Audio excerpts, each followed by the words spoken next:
A rasplamsava se situacija u Federaciji nakon odluke Federalnog ministarstva finansija da bez konsultacija s poslodavcima i sindikatima kroz izmjene pravilnika o primjeni zakona o porezu na dohodak smanji neoporezivi procent toplog obroka i to na 1% prosječne plaće u Federaciji. Naime, iako su ranije članovi federalne vlade najavljivali da će ovo oporezivanje pratiti i smanjenje doprinosa na plaću i iz plaće, te će to biti neutralna reforma, očito nisu govorili istinu. Tvrdi to opozicija, a sindikati i poslodavci ovakav jednostrani potez nazivaju dodatnim opterećenjem te kršenjem dogovora koji su ranije imali s vladom. Evo šta o posljedicama ovog poteza kaže Admir Čavalić sa Ekonomskog fakulteta u Tuzli.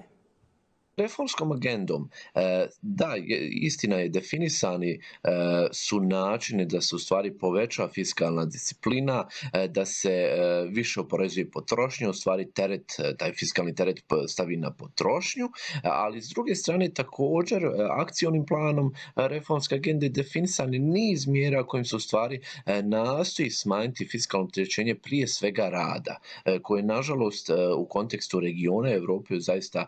visoko kada govorimo o Bosni i Hercegovini. Dakle, ono što može biti problematično, naročito za javnost, građane, radnike, poslodavce, jeste što u stvari vidimo niz poteza u posljednje vrijeme Vlade Federacije Bosne i Hercegovine koji idu u stvari u prilog povećanja i jačanja prihodovne strane budžeta, a s druge strane zaista nema konkretnih iskoraka i aktivnosti sa ciljem racionalizacije potrošnje.